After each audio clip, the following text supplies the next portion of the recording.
मैं पाकिस्तान की सियासत को इस वक्त ऐसे देखती हूँ, ये एक बहुत ही बदतरीन मुद्दत इसको कहा जाएगा। जिस तरह आइन को पामाल किया गया, जिस तरह पाकिस्तान के आइन को रद्दी के कागज़ के मुतरादिफ समझा गया, ये बहुत ही अफसोसनाक। जी देखिए, मेरे वालिद पाबंद सलासल ज़रूर हैं, मगर इस वक्त उन पे कोई जुर्म नहीं साबित हुआ।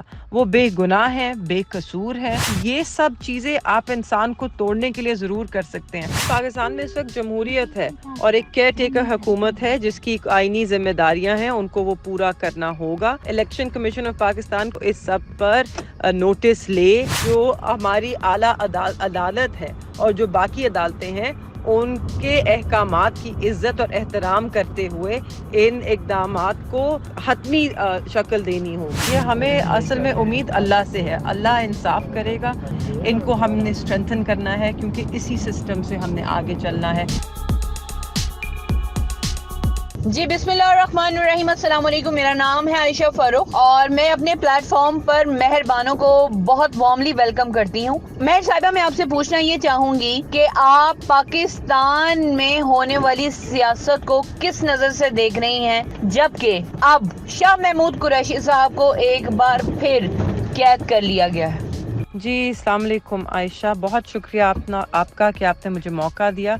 मैं पाकिस्तान की सियासत को इस वक्त ऐसे देखती हूँ कि ये एक बहुत ही बदतरीन और तारीक दौर से इसको मुंसलिक किया जाएगा और ऐसे याद रखा जाएगा।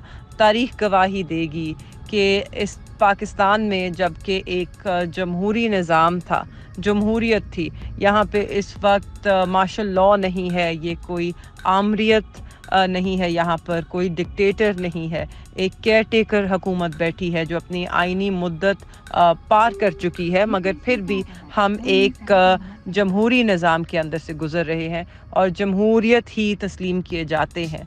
तो उसके अंदर अगर आप देखिए तो ये एक बहुत ही बदतरीन मुद्दत इसको कहा जाएगा। मैं तो समझती हूँ कि बेहतर ऐसा ही होता कि अगर हम शफाफ इंतखाबात की तरफ जाते और हम सब ये रोड़े ना अटकाते।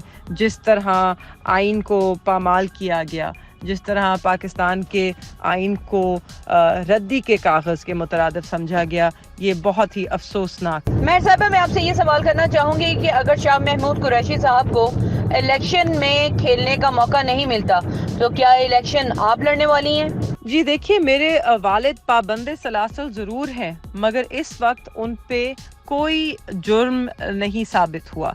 वो बेगुनाह हैं, बेकसूर हैं और पहले भी माजी में भी हम देख चुके हैं कि लोगों ने जेल से इलेक्शन लड़ा है। उनको हक बनता है जब तक कि उनकी कोई कन्विक्शन ना हो, और कन्विक्शन तो उनकी बनती ही नहीं है, उनका कोई कसूर नहीं है, उन्होंने कुछ गलत किया ही नहीं, तो क्यों नहीं मिलेगा उन्हें इलेक्शन लड़ने का मौका? उनको मिलना चाहिए। जमहूरियत का यही तकाजा है, शफाफ इंतखाबात भी यही मांगते हैं कि लीडर्स जिनके ऊपर कोई कानूनी रुकावट नहीं है उनको रोका ना जाए। आपने देखा कि जैसे बदसलूकी कल हुई और जैसे कि आज उन्होंने बयान दिया कि कल रात उन्हें कैसे फिज़िकली और मेंटली टॉर्चर किया गया, उनको ठुड्डे मारे, उनको मुक्के मारे, उनको रात भर सोने नहीं दिया, उनको पीने को पानी नहीं दिया, उनको मेडिकल एड तक रसाई नहीं दी गई। तो ये सब चीज़ें आप इंसान को तोड़ने के लिए ज़रूर कर सकते हैं, मगर आप अगर कानूनी तौर पर चलें तो आप उन्हें रोक नहीं सकते हैं, और अगर रोका जाएगा तो ये जमहूरियत की खिलाफ वर्जी होगी और इलेक्शन कमीशन ऑफ पाकिस्तान भी फिर इस सब गैर आइनी इक़दाम में मुलव्विज़ होगी, और मुझे उम्मीद है और मुझे यकीन है कि वो ऐसा हरगिज़ नहीं करेंगे। आप बिल्कुल ठीक फरमा रही हैं। मेरे मुताबिक भी पाकिस्तान के अंदर एक फ्रेंडली मार्शल लॉ का दौर है।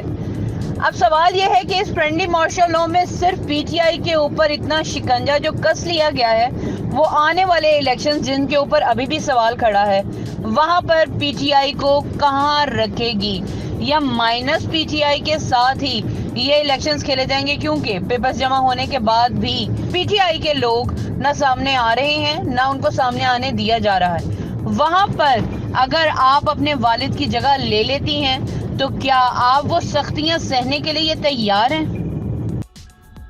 جی بالکل نہیں. پاکستان میں اس وقت جمہوریت ہے اور ایک کیئر ٹیکر حکومت ہے جس کی آئینی ذمہ داریاں ہیں, ان کو وہ پورا کرنا ہوگا. اور اگر سختیاں ہوتی ہیں تو یہ بھی آئین کی خلاف ورزی ہے.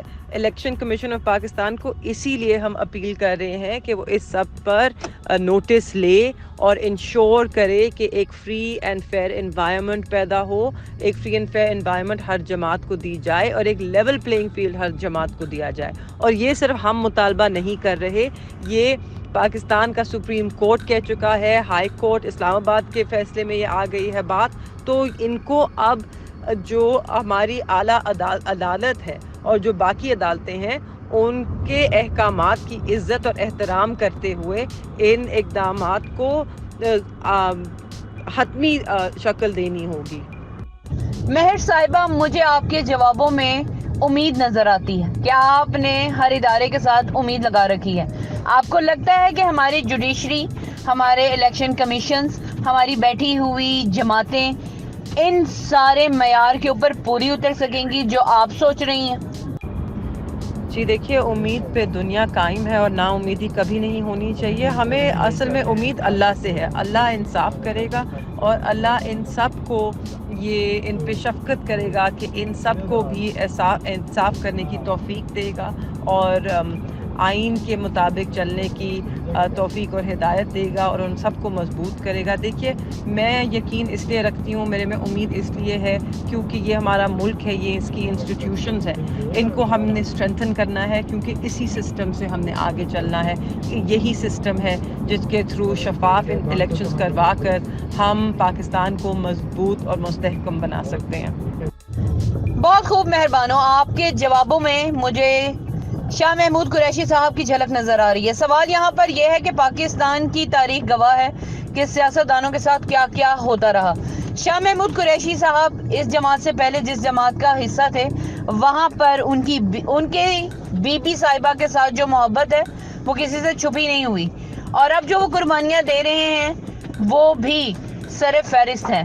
لیکن آنے والے وقت کے اوپر پاکستان کو کہاں کھڑا دیکھ رہی ہیں, جبکہ شاہ محمود قریشی پر یہ الزام بھی ہے کہ وہ عمران خان کو ریپلیس کر کے پی ٹی آئی کے چیئرمین بننا چاہتے ہیں. جی دیکھیے, پاکستان تحریک انصاف وہ جماعت ہے جس کا دوسرا نام عمران خان ہے. عمران خان اور تحریک انصاف ایک ہی چیز ہے. آپ ان کو چیئرمین کہیں یا بانی چیئرمین کہیں, وہ پاکستان تحریک انصاف کی پہچان ہے اور اس پہچان کو کوئی نہیں بدل سکتا اور اس طرح کی کوشش بھی نہیں کرنی چاہیے. آج آپ دیکھ سکتے ہیں کہ پورے ملک میں نہ صرف پاکستان تحریک انصاف کی پہچان عمران خان صاحب ہے مگر پورے پاکستان میں پاکستان کی پہچان بھی عمران خان صاحب ہی ہے. بہت ہی خوبصورتی کے ساتھ مہربانوں نے ہمارے آخری سوال کو اپنے سیاسی داؤ پیچ میں گھما دیا, بالکل اپنے والد شاہ محمود قریشی کی طرح. آپ سب کا سننے دیکھنے کا بہت شکریہ.